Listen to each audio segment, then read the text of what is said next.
Uh-oh, better get Mako. For a limited time, Mako's half-off paint sale starts as low as $2.99. Mako, America's Body Shop. Tonight, the urgent manhunt. Authorities going door to door at this hour for a cop killer. A police officer, a mother, killed while trying to apprehend a fugitive. The suspect making a run for it, another officer killed in the search. Also breaking tonight, the state of emergency, deadly winter storms, alerts in 20 states, California to New York. The massive mudslide burying a satellite truck, winds up to 80 miles per hour. And Rob Marciano with the rushing waters behind him. New reporting tonight on the Fort Lauderdale shooter. Was his first destination supposed to be New York City on New Year's Eve? And inside the 34 seconds of terror tonight, the chilling video. The developing headline involving President-elect Donald Trump's son-in-law. And the fallout tonight after Meryl Streep's speech, Trump's tweet. But what he said about the actress not long ago. And underwater, the president as you've never seen him before. This is ABC World News Tonight with David Muir. Good evening, and it's great to have you with us here on a Monday night, and we begin with the urgent scene unfolding in Orlando at this hour. Authorities say there is a desperate manhunt for a cop killer. A veteran police officer, a mother. She was trying to apprehend him at a Walmart. Investigators say he shot and killed her. Master Sergeant Deborah Clayton, 17 years on the force, beloved by her community. Her fellow officers standing in salute as her coffin was taken from the hospital. And we would also learn a second officer was killed in the hunt for the killer. Tonight, the reward, a community on edge and schools on lockdown. ABC's Eva Pilgrim is on the scene.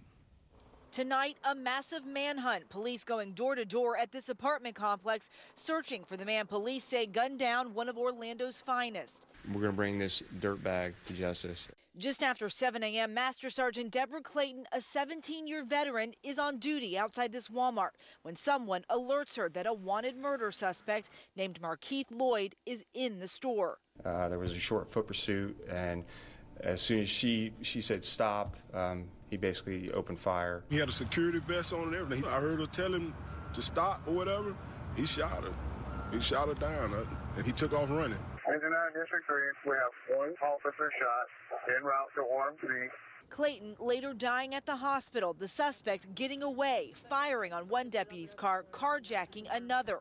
Another deputy killed in a motorcycle crash while searching for the suspect. Schools put on lockdown as SWAT teams swarmed that apartment complex. Police scouring Lloyd's Facebook page for clues after he was suspected in the shooting death of his pregnant girlfriend last month, posting this 2 weeks earlier, goals to be on America's Most Wanted. Markeith Lloyd needs to turn himself in. Not tonight, not tomorrow. He needs to call and turn himself in now. Tonight, fellow officers are remembering Sergeant Deborah Clayton as a wife, a mother to a teenage son, and a tireless advocate for her community. I've personally known Deborah for 17 years. Deborah Clayton is a hero, and she gave her life protecting the community that she loves. She will be deeply missed. And Eva Pilgrim with us live tonight. Eva, I know authorities were asking the local news media not to carry aerial images as they were going door to door, not to tip off this guy. In the meantime, they're asking the community for help. That's right, David. Police urgently wanting to find this guy. They're offering a $60,000 reward. Lloyd had a lengthy, violent criminal history. Police want this guy off the streets, David. Eva Pilgrim leading us off from Orlando tonight. Eva, thank you. We turn next here tonight to winter weather alerts from California to New York. In fact, a state of emergency after deadly storms. 8 people killed coast to coast. In California tonight, heavy rain causing mudslides, burying this remote truck from our San Francisco station there. The satellite truck covered. Powerful winds in Washington state ripping off this roof. And in the Northeast tonight, digging out from a snowstorm, dozens of cars colliding on this Connecticut highway.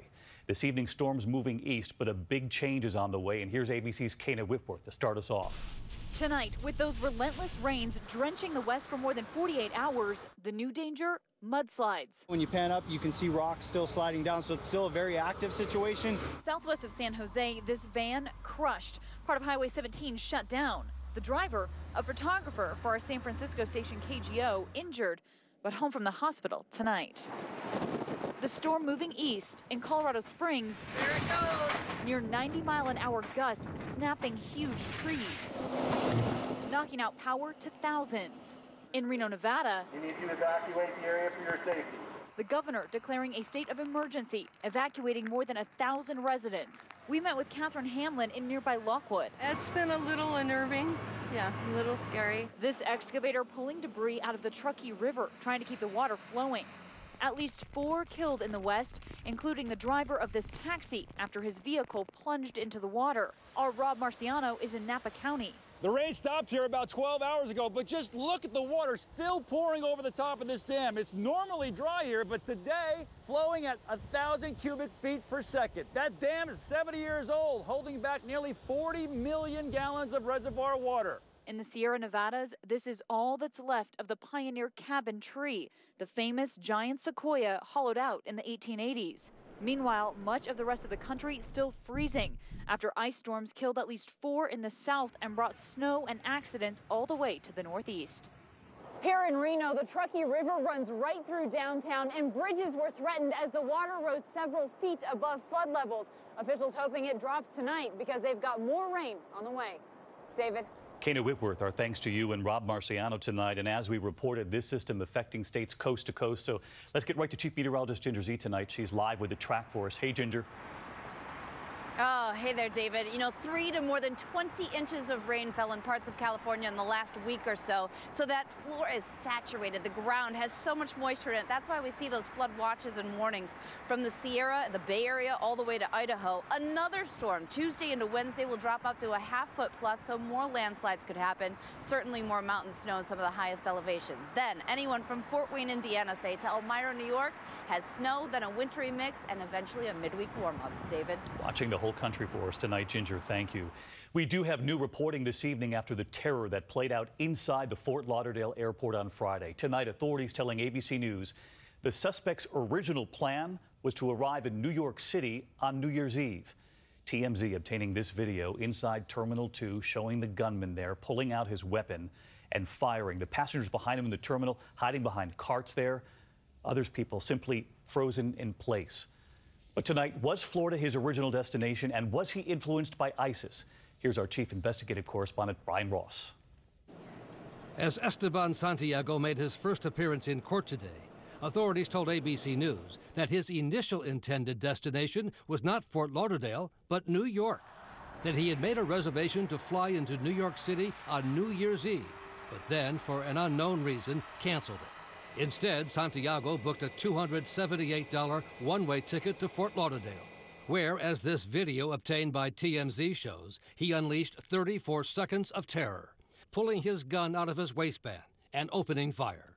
As he continues out of view, panicked passengers, many of them elderly, ran for cover, hiding behind baggage carts. Police say Santiago emptied his 9mm semi-automatic handgun and then reloaded to keep shooting. 5 people were killed, 6 more wounded, in a scene of carnage that friends and family today say could have been prevented. He was having some mental problems, that he wasn't feeling all right. His former girlfriend, Michelle Quinones, says Santiago became unhinged after a deployment to Iraq in 2010, where he said 2 friends in his National Guard unit were killed. But she says he couldn't get help from the Veterans Hospital in Puerto Rico. And they did nothing. They didn't do anything. And Santiago's life in Anchorage, Alaska was falling apart. Court records show he was arrested for trying to strangle his girlfriend, but instead of jail was sent to anger management courses. In November, Santiago went to the Anchorage FBI office to say he was hearing voices about ISIS. But after being briefly hospitalized for a mental examination, agents returned his handgun, saying they found no connection to terrorism. Wow, it would seem there were warning signs here. Brian Ross back with us tonight. And Brian, you've learned that this evening the FBI is now going through Santiago's computer. That's right, David. They recovered it from a pawn shop in Alaska, and they're going through it to determine if his claims that he was in touch with ISIS is a fact or another one of his delusions, David. Brian Ross back with us tonight. Brian, thank you. Next tonight, just 11 days until President-elect Donald Trump is inaugurated. And tonight there is word his son-in-law, Jared Kushner, will hold a post as a senior White House advisor. The appointment of Kushner, a young businessman with a number of real estate and business holdings himself, and there are questions over how he'll separate it all.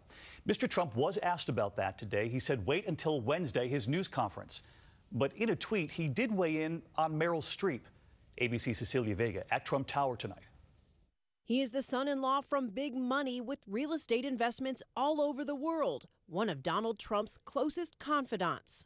And tonight, ABC News learning that Ivanka Trump's husband, Jared Kushner, will take an official role in the West Wing as a senior advisor to the president. The president-elect praising his talents.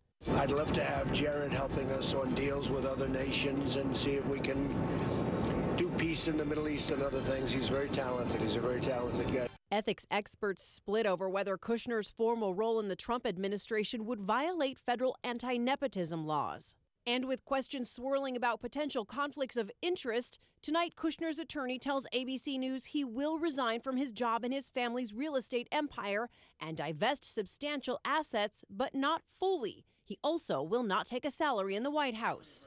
At Trump Tower today, Donald Trump had little to say about his son-in-law's new role. Well, we'll talk about that on Wednesday. The president-elect looking ahead to his first formal press conference in 6 months. Also, not talking about the Russian hacking. We'll talk to you about that at another time. Or how he'll replace Obamacare for the more than 20 million who rely on it. We'll see. But early this morning, he had a lot to say on Twitter about this moment, Meryl Streep's Golden Globes acceptance speech. But there was one performance this year that stunned me. It sank its hooks in my heart. Not because it was good. There was nothing good about it. But it was effective and it did its job. It was that moment when the person asking to sit in the most respected seat in our country imitated a disabled reporter, someone he outranked in privilege, power, and the capacity to fight back. The actress referring to this moment. To see this guy. I don't know what I said. I don't remember. Trump talking about a reporter from the New York Times. That's what I said. It kind of broke my heart when I saw it, and I still can't get it out of my head because it wasn't in a movie. It was real life. And this instinct to humiliate, when it's modeled by someone powerful, because it kind of gives permission for other people to do the same thing. A 3-time Oscar winner with 19 Academy Award nominations, the most of any actor, and Trump called her one of the most overrated actresses, also calling her a Hillary flunky who lost big, saying, for the 100th time, I never mocked a disabled reporter, would never do that. Meryl Streep and the room she was in represents a small slice of America. This was an anti-elite. This was a rejection of the elites. But in an interview just 2 years ago, Trump named Streep when asked about his favorite actresses, calling her a, quote, fine person. And Cecilia Vega with us live tonight. Cecilia, Mr. Trump gave a similar answer to many of the questions there today that you'll find out on Wednesday. His first news conference in 168 days, and you're learning new details already tonight about Ivanka Trump's future. David, we're hearing that Ivanka Trump will be stepping down from her management role in the family business, her own business as well. And we also know that she will now not be playing a formal role in the White House, David, at least not immediately. Cecilia Vega on a very busy Fifth Avenue tonight. Cecilia, thank you. Next tonight, the Capitol Hill showdown also brewing. Several of President-elect Trump's most controversial cabinet nominees scheduled for confirmation hearings that begin tomorrow. Tonight, though, there is outrage from some who say important ethics questions and reviews simply have not been completed, that they're being rushed through. ABC's Mary Bruce on Capitol Hill tonight. With just 11 days to go, the president-elect sauntered off the elevator at Trump Tower, confident his cabinet will be ready to go. They're going great. Confirmation's going great. A flurry of confirmation hearings are set to begin tomorrow, but tonight many of those nominees still have not been fully vetted. A top ethics official warning the schedule is putting undue pressure on investigators to rush through these important reviews, saying this hasn't happened in decades. All of these little procedural complaints are related to their frustration at having not only lost the White House, but having lost the Senate. Democrats are crying foul. The Republican leader says the Democrats need to, quote, grow up. A change in tune from 8 years ago when he sent this letter outlining 8 demands for President Obama's nominees, asking that their financial disclosures be submitted and the ethics office reviews complete before their confirmation hearings. Today, the Senate Democratic leader sent McConnell's letter right back to him. Because we just crossed out Harry Reid and Mitch McConnell and put Mitch McConnell and Chuck Schumer. The very things McConnell thought were necessary for nominations, we're asking for, and now they're denying it. So you don't think they're playing by their own rules? Correct. First up, Senator Jeff Sessions for Attorney General. Today, protests outside his Capitol Hill office. Sessions was previously rejected for a federal judgeship 31 years ago over allegations he made racist remarks, charges he has fiercely denied. I am not a racist. Today, Trump backed his pick. I think he's going to do great. High-quality man. Then Rex Tillerson, Trump's controversial pick for Secretary of State. The former ExxonMobil CEO is expected to be grilled about his cozy ties with Russia. Trump's defended close relations with Russia, tweeting having a good relationship with Russia is a good thing. Only stupid people or fools would think that it is bad. And Mary Bruce with us live from Capitol Hill tonight. And Mary, you're learning more about Rex Tillerson.